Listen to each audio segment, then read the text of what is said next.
The Adventures of Tom Sawyer by Mark Twain. Chapter 33. The Fate of Injun Joe.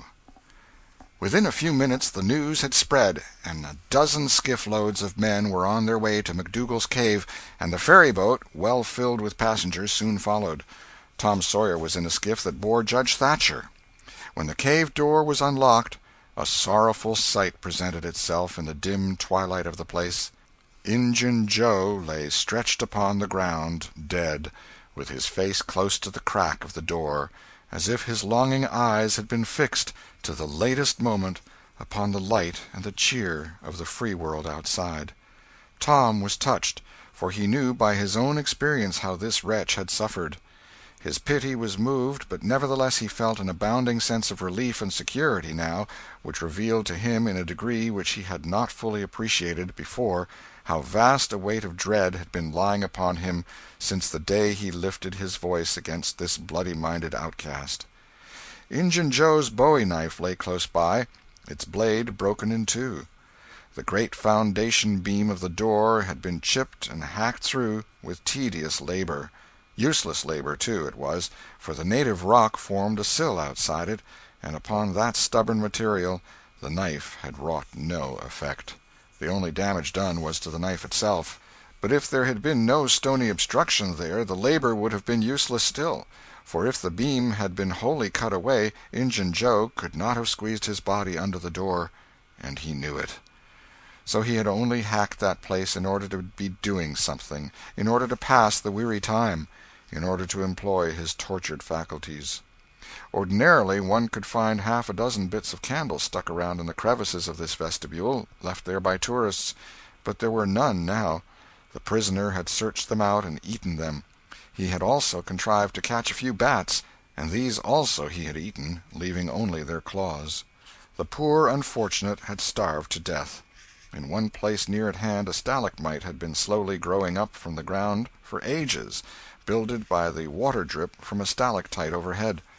The captive had broken off the stalagmite, and upon the stump had placed a stone, wherein he had scooped a shallow hollow to catch the precious drop that fell once in every 3 minutes, with the dreary regularity of a clock-tick, a dessert-spoonful once in 24 hours. That drop was falling when the pyramids were new, when Troy fell, when the foundations of Rome were laid, when Christ was crucified, when the Conqueror created the British Empire, when Columbus sailed, when the massacre at Lexington was news. It is falling now. It will still be falling when all these things shall have sunk down the afternoon of history and the twilight of tradition, and been swallowed up in the thick night of oblivion. Has everything a purpose and a mission? Did this drop fall patiently during 5,000 years to be ready for this flitting human insect's need? And has it another important object to accomplish 10,000 years to come? No matter. It is many and many a year since the hapless half-breed scooped out the stone to catch the priceless drops, but to this day the tourist stares longest at that pathetic stone and that slow-dropping water when he comes to see the wonders of McDougal's cave. Injun Joe's cup stands first in the list of the cavern's marvels. Even Aladdin's palace cannot rival it. Injun Joe was buried near the mouth of the cave, and people flocked there in boats and wagons from the towns and from all the farms and hamlets for 7 miles around. They brought their children and all sorts of provisions, and confessed that they had had almost as satisfactory a time at the funeral as they could have had at the hanging. This funeral stopped the further growth of one thing, the petition to the governor for Injun Joe's pardon. The petition had been largely signed, many tearful and eloquent meetings had been held, and a committee of sappy women been appointed to go in deep mourning and wail around the governor, and implore him to be a merciful ass and trample his duty under foot. Injun Joe was believed to have killed 5 citizens of the village, but what of that? If he had been Satan himself, there would have been plenty of weaklings ready to scribble their names to a pardon petition and drip a tear on it from their permanently impaired and leaky waterworks. The morning after the funeral Tom took Huck to a private place to have an important talk. Huck had learned all about Tom's adventure from the Welshman and the Widow Douglas by this time, but Tom said he reckoned there was one thing they had not told him. That thing was what he wanted to talk about now.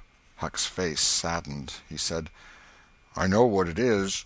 You got into number 2 and never found anything but whiskey. Nobody told me it was you, but I just knowed it must have been you soon as I heard about that whiskey business. And I knowed you hadn't got the money because you'd have got at me some way or other and told me even if you was mum to everybody else. Tom, something's always told me we'd never get hold of that swag." "Why, Huck, I never told on that tavern keeper. You know his tavern was all right the Saturday I went to the picnic. Don't you remember you was to watch there that night?" "Oh, yes. Why, it seems 'bout a year ago. It was that very night that I followed Injun Joe to the Widder's." "You followed him?" "Yes, but you keep mum. I reckon Injun Joe's left friends behind him, and I don't want them soring on me and doing me mean tricks. If it hadn't been for me he'd be down in Texas now, all right." Then Huck told his entire adventure in confidence to Tom, who had only heard of the Welshman's part of it before. "Well," said Huck, presently, coming back to the main question, "whoever nipped the whiskey in number 2 nipped the money, too, I reckon. Anyway, it's a goner for us, Tom." "Huck, that money wasn't ever in number 2. "What?" Huck searched his comrade's face keenly. "Tom, have you got on the track of that money again?" "Huck, it's in the cave." Huck's eyes blazed. "Say it again, Tom." "The money's in the cave." "Tom, honest Injun now, is it fun or earnest?" "Earnest, Huck, just as earnest as ever I was in my life. Will you go in there with me and help me get it out?" "I bet I will. I will if it's where we can blaze our way to it and not get lost." "Huck, we can do that without the least little bit of trouble in the world." "Good as wheat. What makes you think the money's—" "Huck, you just wait till we get in there. If we don't find it, I'll agree to give you my drum and everything I've got in the world. I will, by jings." "All right, it's a whiz. When do you say?" "Right now, if you say it. Are you strong enough?" "Is it far in the cave? I've been on my pins a little 3-4 days now, but I can't walk more'n a mile, Tom. Least I don't think I could." "It's about 5 mile into there the way anybody but me would go, Huck. But there's a mighty short cut that they don't anybody but me know about. Huck, I'll take you right to it in a skiff. I'll float the skiff down there, and I'll pull it back again all by myself. You needn't ever turn your hand over." "Let's start right off, Tom." "All right. We want some bread and meat and our pipes, and a little bag or two, and 2 or 3 kite strings, and some of these newfangled things they call lucifer matches. I tell you, many's the time I wished I had some when I was in there before." A trifle after noon the boys borrowed a small skiff from a citizen who was absent, and got under way at once. When they were several miles below Cave Hollow, Tom said, "Now, you see this bluff here looks all alike all the way down from the cave hollow? No houses, no wood yards, bushes all alike. But do you see that white place up there where there's been a landslide? Well, that's one of my marks. We'll get ashore now." They landed. "Now, Huck, where we're a-standing you could touch that hole I got out of with a fishing pole. See if you can find it." Huck searched all the place about and found nothing. Tom proudly marched into a thick clump of sumac bushes and said, "Here you are. Look at it, Huck. It's the snuggest hole in this country. You just keep mum about it.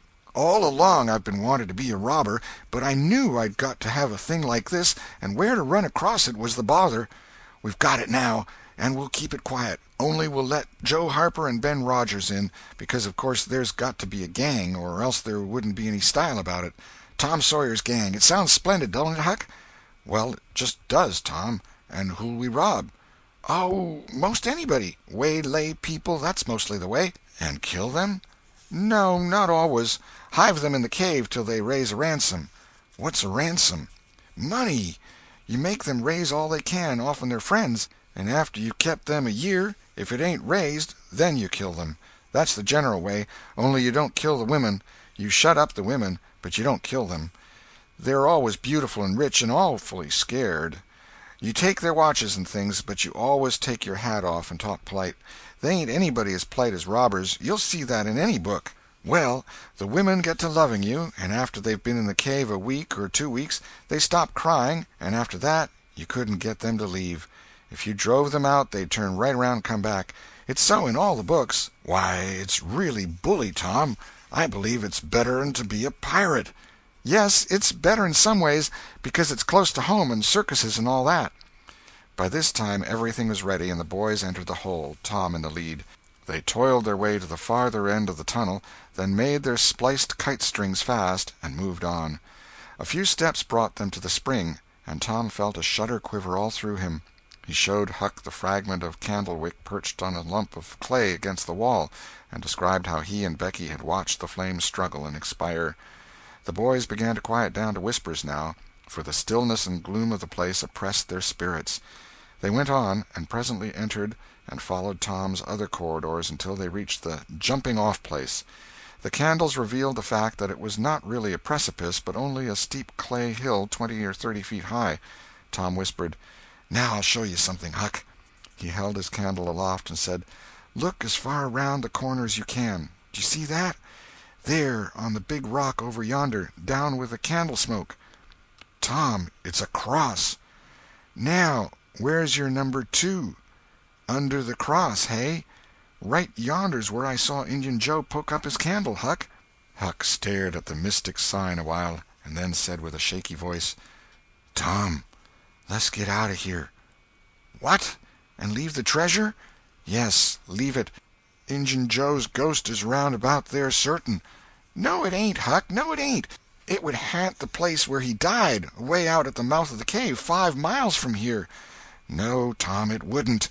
It would hang around the money. I know the ways of ghosts, and so do you." Tom began to fear that Huck was right. Misgivings gathered in his mind, but presently an idea occurred to him. "Look here, Tuck, what fools we're making of ourselves. Injun Joe's ghost ain't a-going to come round where there's a cross." The point was well taken. It had its effect. "Tom, I didn't think of that. But that's so. It's luck for us, that cross is. I reckon we'll climb down there and have a hunt for that box." Tom went first, cutting rude steps in the clay hill as he descended. Huck followed. 4 avenues opened out of the small cavern which the great rock stood in. The boys examined 3 of them, with no result. They found a small recess in the one nearest the base of the rock, with a pallet of blankets spread down in it. Also an old suspender, some bacon rind, and the well-gnawed bones of 2 or 3 fowls. But there was no money-box. The lads searched and researched this place, but in vain. Tom said, "He said under the cross. Well, this comes nearest to being under the cross. It can't be under the rock itself, because that's set solid on the ground." They searched everywhere once more, and then sat down discouraged. Huck could suggest nothing. By and by Tom said, "Looky here, Huck, there's footprints and some candle grease on the clay about one side of this rock, but not on the other sides. Now, what's that for?" "I bet you the money is under the rock. I'm going to dig in the clay." "That ain't no bad notion, Tom," said Huck with animation. Tom's real Barlow was out at once, and he had not dug 4 inches before he struck wood. "Hey, Huck, you hear that?" Huck began to dig and scratch now. Some boards were soon uncovered and removed. They had concealed a natural chasm which led under the rock. Tom got into this and held his candle as far under the rock as he could, but said he could not see to the end of the rift. He proposed to explore. He stooped and passed under. The narrow way descended gradually. He followed its winding course, first to the right and then to the left, Huck at his heels. Tom turned a short curve by and by and exclaimed, "My goodness, Huck, looky here!" It was the treasure box, sure enough, occupying a snug little cavern, along with an empty powder keg, a couple of guns in leather cases, 2 or 3 pairs of old moccasins, a leather belt, and some other rubbish well soaked with the water drip. "Got it at last," said Huck, plowing among the tarnished coins with his hands. "My, but we're rich, Tom." "Huck, I always reckoned we'd get it. It's just too good to believe, but we have got it, sure. Say, let's not fool around here. Let's snake it out. Let me see if we can lift the box." It weighed about 50 pounds. Tom could lift it after an awkward fashion, but could not carry it conveniently. "I thought so," he said. "They carried it like it was heavy, that day at the haunted house. I noticed that.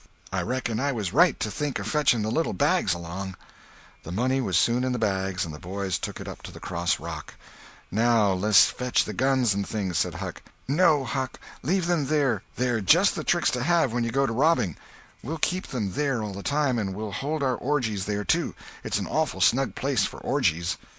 "What's orgies?" "I don't know, but robbers always have orgies, and of course we've got to have them, too.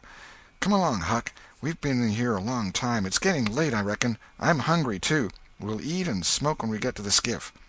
They presently emerged into the clump of sumac bushes. looked warily about, found the coast clear, and were soon lunching and smoking in the skiff. As the sun dipped toward the horizon, they pushed out and got under way. Tom skimmed up the shore through the long twilight, chatting cheerily with Huck, and landed shortly after dark. "Now, Huck," said Tom, "we'll hide the money in the loft of the widow's woodshed, and I'll come up in the morning and we'll count it and divide it, and then we'll hunt up a place out in the woods for it where it will be safe. Just you lay quiet here and watch the stuff till I run up and hook Benny Taylor's little wagon. I won't be gone a minute." He disappeared, and presently returned with the wagon, put the 2 small sacks into it, threw some old rags on top of them, and started off, dragging his cargo behind him. When the boys reached the Welshman's house they stopped to rest. Just as they were about to move on, the Welshman stepped out and said, "Hello, who's that?" "Huck and Tom Sawyer." "Good. Come along with me, boys. You are keeping everybody waiting. Here, hurry up, trot ahead. I'll haul the wagon for you. Why, it's not as light as it might be. Got bricks in it? Or old metal?" "Old metal," said Tom. "I judge so. The boys in this town will take more trouble and fool away more time hunting up 6 bits worth of old iron to sell to the foundry than they would to make twice the money at regular work. But that's human nature. Hurry along, hurry along." The boys wanted to know what the hurry was about. "Never mind, you'll see when we get to the Widow Douglas's," Huck said with some apprehension, for he was long used to being falsely accused. "Mr. Jones, we haven't been doing nothing." The Welshman laughed. "Well, I don't know, Huck, my boy. I don't know about that. Ain't you and the widow good friends?" "Yes. Well, she's been good friends to me, anyways." "All right, then. What do you want to be afraid for?" This question was not entirely answered in Huck's slow mind before he found himself pushed, along with Tom, into Mrs. Douglas's drawing-room. Mr. Jones left the wagon near the door and followed. The place was grandly lighted, and everybody that was of any consequence in the village was there. The Thatchers were there, the Harpers, the Rogerses, Aunt Polly, Sid, Mary, the minister, the editor, and a great many more, and all dressed in their best. The widow received the boys as heartily as any one could well receive 2 such-looking beings. They were covered with clay and candle-grease. Aunt Polly blushed crimson with humiliation, and frowned and shook her head at Tom. Nobody suffered half as much as the 2 boys did, however. Mr. Jones said, "Tom wasn't at home yet, so I gave him up, but I stumbled on him and Huck right at my door, and so I just brought them along in a hurry." "And you did just right," said the widow. "Come with me, boys." She took them to a bedchamber and said, "Now wash and dress yourselves. Here are 2 new suits of clothes, shirts, socks, everything complete. They're Huck's. No thanks, Huck. Mr. Jones bought one and I the other, but they'll fit both of you. Get into them. We'll wait. Come down when you are slicked up enough." Then she left. End of chapter 33.